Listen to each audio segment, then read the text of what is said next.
This program was made possible by contributions to your PBS station from viewers like you. Thank you. When local growers put great food on Tennessee tables, that's living green. On the next Live Green Tennessee, we go to the Maryville home of a beloved mandolin maker. Next, we swing by Dozen Bakery in Nashville. And finally, we get into the Christmas spirit in Cookeville at Mark IV Christmas Tree Farm. All this and more on the next Live Green Tennessee.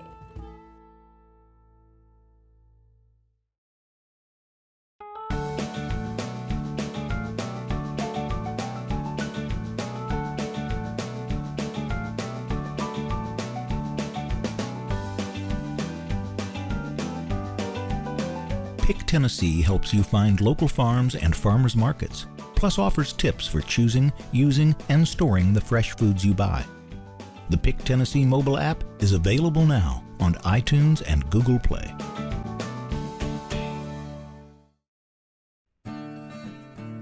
What makes our state unique?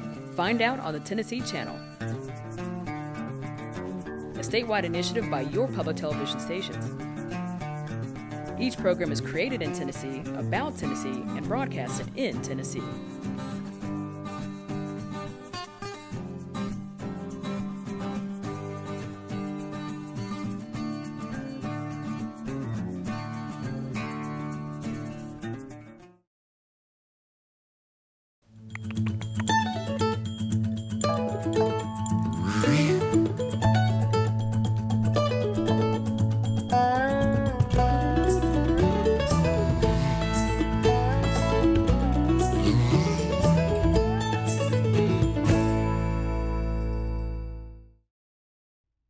Hello, I'm Melinda Kiefer, and I'm proud to bring you stories from across our great state on Live Green Tennessee. A love for listening to live bluegrass music in Tennessee prompted Len Dubenbostel to make mandolins. Today he's a trusted brand among musicians. We watch him at his workbench from his home in Maryville.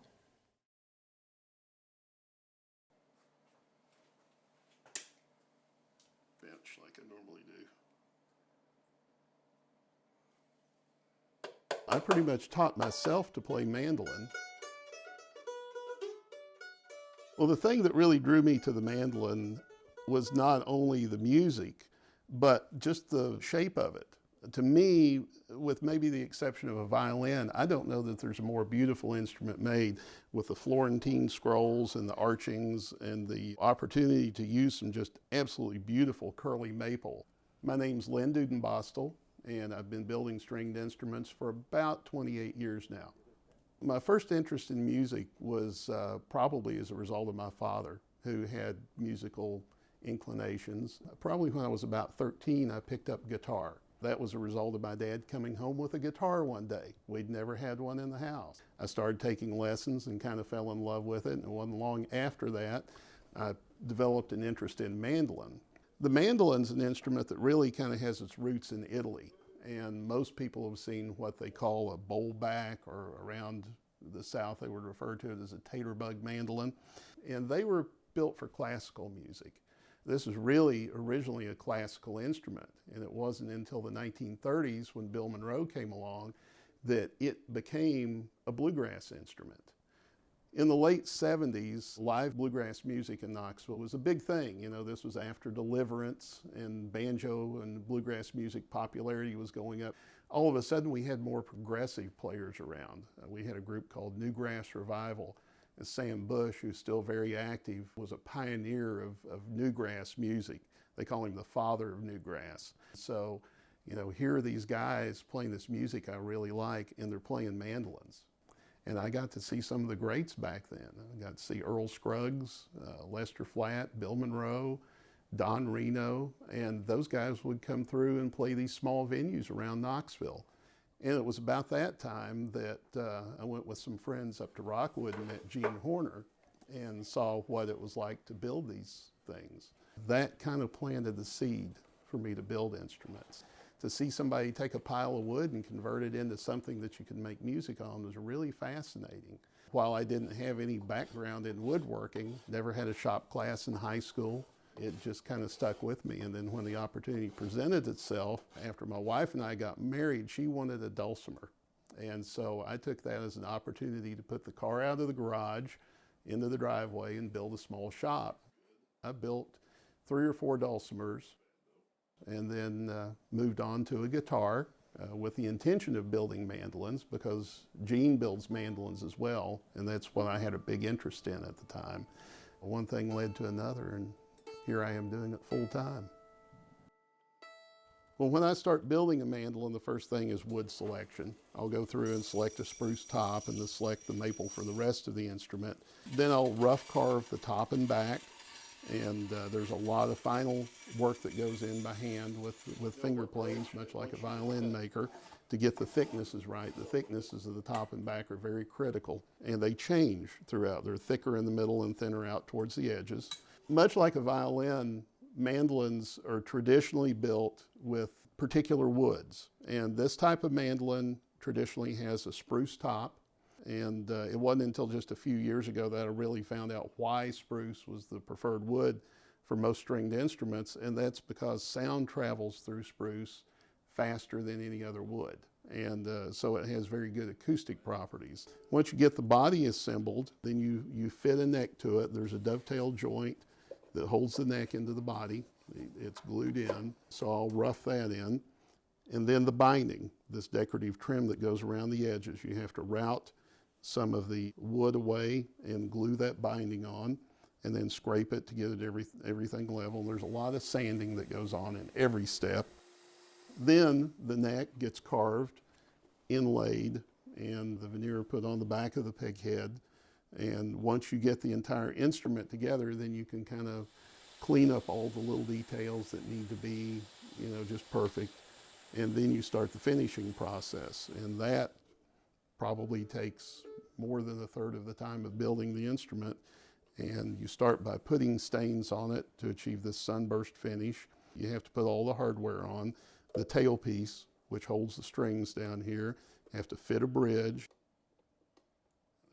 You have to put the frets in the fingerboard and put the tuners on, and then you can put strings on it for the first time. I can't think of any particular part of the process that I like any better than the others. It's really satisfying when you first string up a new one and get to hear it for the first time.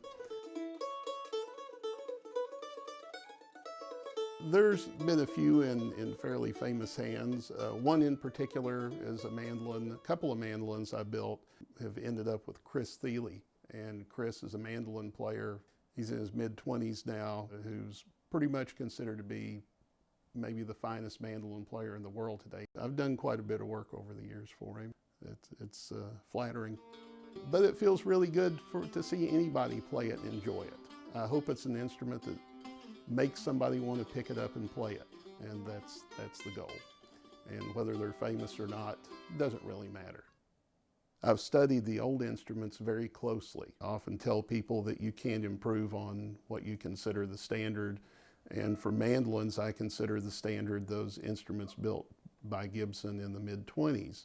For guitars, it's Martins from the mid-30s. And I've been very fortunate to be able to study a lot of those instruments. Friends have loaned me those vintage instruments, and I've taken measurements, made drawings from them. And basically what I've discovered is what worked in the 20s and 30s still works today. And if you deviate from that, you come up with something different. And that may be better to some people, but the sound that's stuck in my head is that sound from the 20s and the 30s. And my goal is to just try to achieve that. Quality ingredients are important to Dozen Bakery in Nashville. They believe that a baker should care about what goes into their food. That's why they support local farmers and vendors to include only the best ingredients in their baking.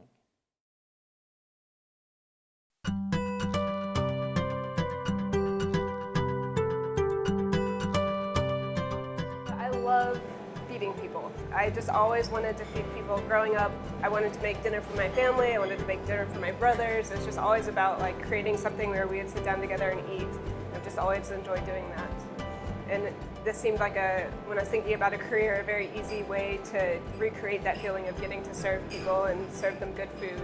After high school, I went directly into culinary school. I went to culinary school in San Francisco. I stayed out there for about 10 years baking and working at different places. After San Francisco, I moved to France for about a year, and then at that point, I moved back to Nashville and started this business.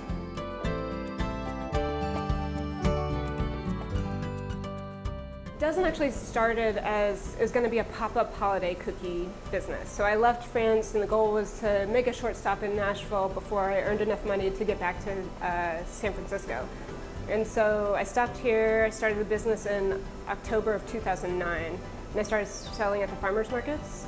So it was supposed to just be this 3-month pop-up business, but instead I ended up like falling back in love with Nashville. It's a totally different town than when I grew up here, and so I always knew I wanted to have my own bakery, but it wasn't until I'd actually started working for myself that I knew that it was the time and I was ready to do it. Starting at the farmers markets, we started grabbing our first wholesale customers. Ugly Mugs was our first wholesale customer. I used to sell them like a dozen cookies every other day, and I thought it was a huge account. Now they're still one of our biggest accounts, but we sell a lot more stuff to them these days. So we started working with Claire about 6 years ago, before she had a physical bakery, and she was just at the farmer's market and trying to pick up some wholesale accounts. And I didn't remember this, or I didn't know this, but she reminded us that we were her first wholesale account. So we started just with, I think muffins at first, and cookies. And then eventually we started carrying her croissants, but I think it's been about 6 years now, which is a few years before she had the bakery. There's not a week that goes by that somebody doesn't tell us that it's the best blueberry muffin that they've ever had, or the best croissant they've ever had. So it's really easy based on Claire's personality and on the product that she makes. Makes it really easy for us to run our business, which is a coffee house. Yeah, so we do a whole variety of things. We do breakfast pastries, so we do scones, muffins, croissants. We do cookies, which is what we originally started with at the farmers market, was the cookies. We could still have those going today. Since we've moved here, we've been able to expand our bread line, which is a lot of what I learned in France. So we do a ton of baguettes, we do sourdoughs, we do a lot of variety of breads here. We have a cafe side, so we're serving breakfast, lunch. We do baguette sandwiches, fresh green salads, kind of a seasonal rotating menu in the cafe.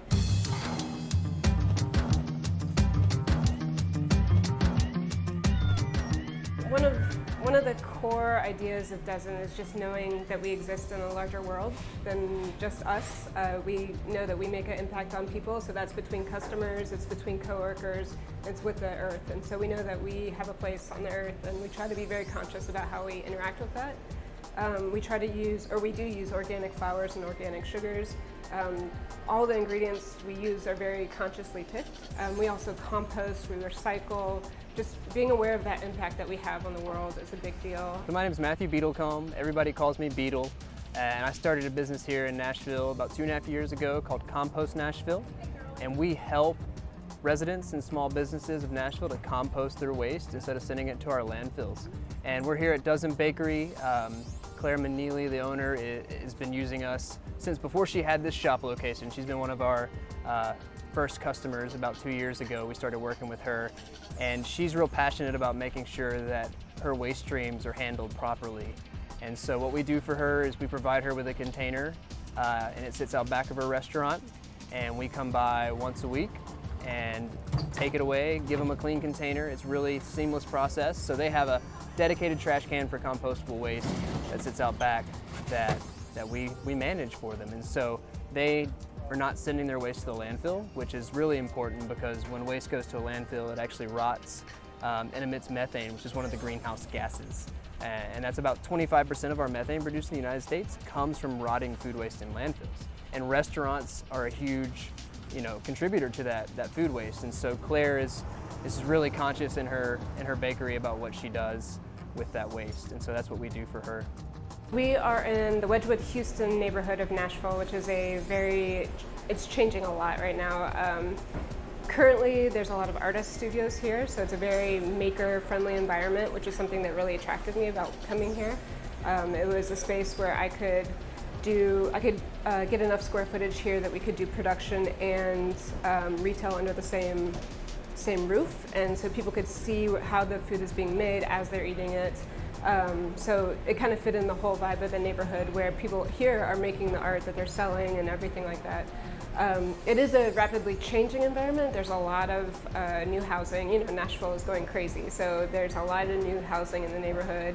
A lot of young people, a lot of young families moving in, which has been awesome for us. It's great to have these kids that we get to see grow up.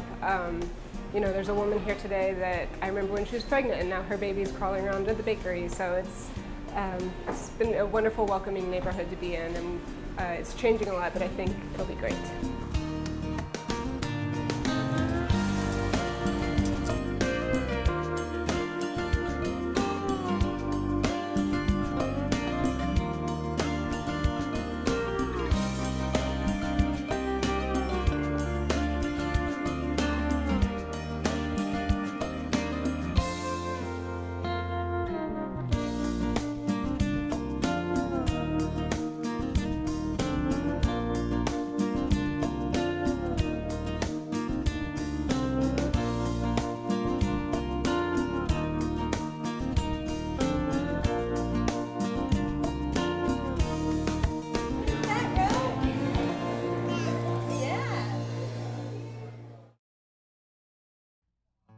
There's nothing like starting your holiday out by visiting your local Christmas tree farm, but there's a lot of work that goes into making those trees happy, healthy, and ready for the big season.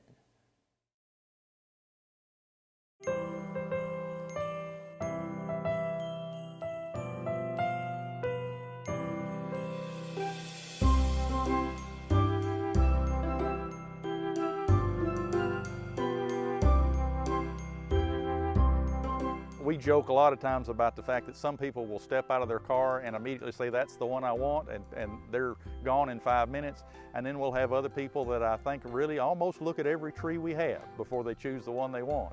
And that's okay too, that's part of it. We want them to enjoy the process of being out here, walking through the field and finding a tree that they want to take home.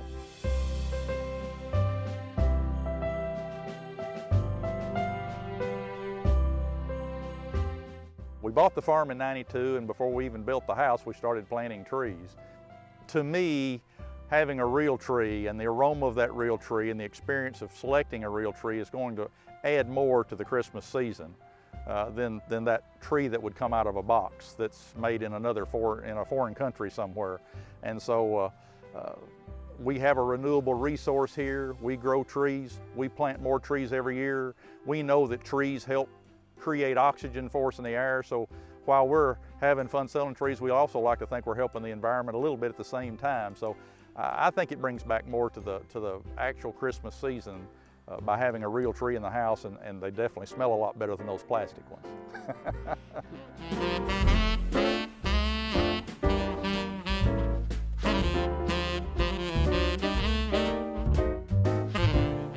Mark IV Christmas Tree Farm is a small choose and cut Christmas tree farm located just north of Cookeville. We're basically one of the smallest Christmas tree farms of the choose and cut variety in the state. We only keep about 1.5 acres of trees growing at any one time. A total number of around 1,100 trees of all sizes that we're attempting to grow. We keep about 6 different varieties growing at all times. Of course, our most common variety and the most predominant in East and Middle Tennessee is a white pine, the eastern white pine, and it's the one we sell the most of. We also carry Scotch pine, Norway spruce, Murray cypress, a variety called blue ice, which is a type of Arizona cypress, and we also have a very small number of canane fir. It's the only fir that we can grow at our elevation. Most fir trees have to be grown in the mountains of East Tennessee and North Carolina, but the canane will grow at our elevation here in Cookeville, but it takes a little longer than what it does with our pine trees.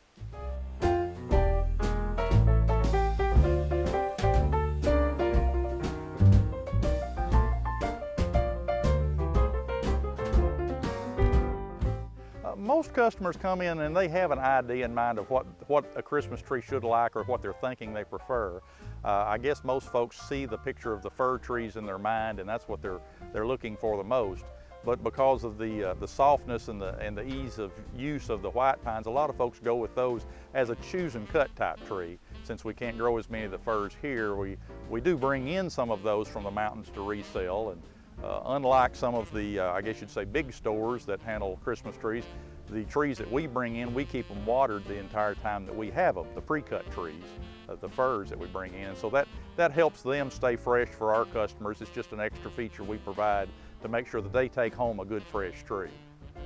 We get most of our plants in as seedlings. They're typically a 3 to 4 year old seedling, which is anywhere from 12 to 18 inches tall when we plant it. Most of our varieties, like the white and Scotch pine, Norway spruce, they'll take us anywhere from 6 to 8 years from the time we plant them until they're a sellable size in the 7 to 8 foot range. Some trees like the Canaan fir may take us up to 10 years to get the same height tree, just because they grow naturally slower. So it's not a complicated process, it's just a time-consuming process, you might say, because you're spending a lot of years, and you've got a lot of years invested in those trees before you've got them up to sellable size.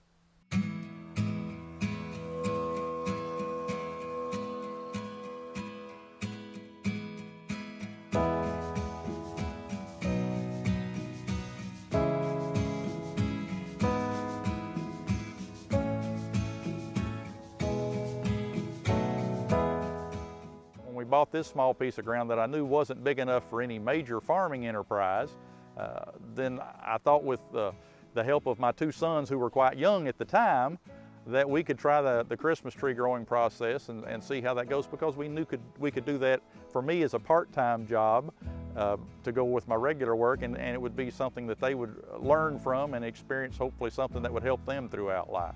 Growing up with it was different. All your friends go out and they're having fun and you're here mowing, but you learn things. You know, you understand that this is something for families. And when I was younger, I didn't understand that, but now as I'm older and have a family myself, I understand that this is an experience most people may not get during the holiday season. But we like to make sure the ones that do get it enjoy it and come back each year. Luckily, we have a lot of families that come out and they'll unload out of the car or the van and go in 4 directions sometimes, looking at the trees and trying to come up with the one that they prefer the most. It is quite entertaining sometimes to see the selection process. Sometimes it's very simple, sometimes it takes them a little bit longer. But it can get very hectic. We have a very small farm, so sometimes parking gets to be a challenge. We have to kind of direct traffic a little bit some days. But we stack them in here and try to get them weighted on as quickly as we can, and at the same time let them stay as long as they want to and look around. Some families will bring their camera and take a picture by the tree that they purchased before we cut it for them. And so a lot of folks really make an experience out of it, and that's what we hope they'll do, so they'll have good memories of selecting the tree and good memories that Christmas to go with it.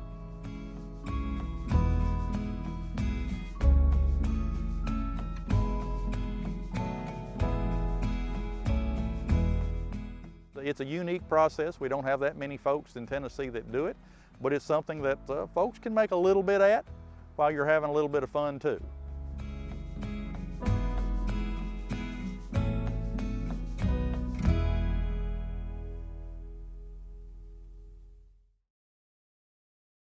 Thanks for joining us for another episode of Live Green Tennessee, where we take you all across the state into the farms and businesses of those who are making the move to eating fresh, living sustainably, and helping us all be more organic in our thinking and the way we live our lives as Tennesseans.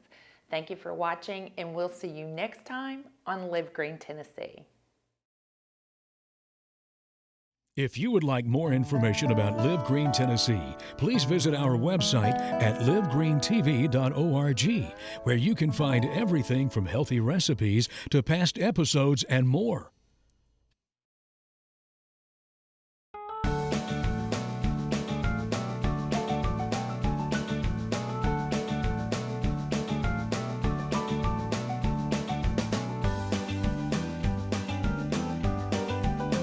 Pick Tennessee helps you find local farms and farmers markets, plus offers tips for choosing, using, and storing the fresh foods you buy.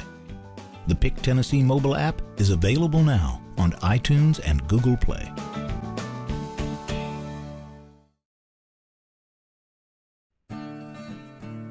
What makes our state unique? Find out on the Tennessee Channel.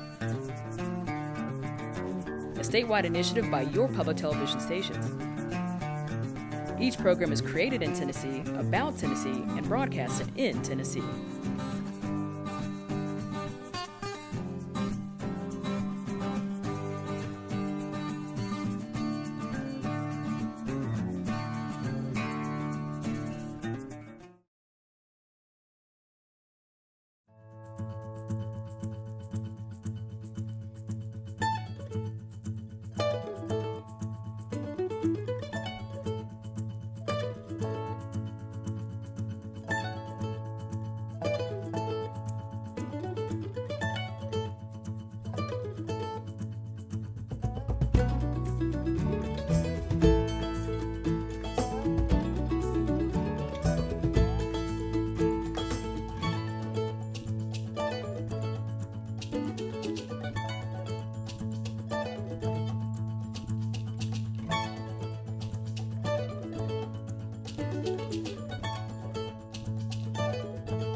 This program was made possible by contributions to your PBS station from viewers like you. Thank you.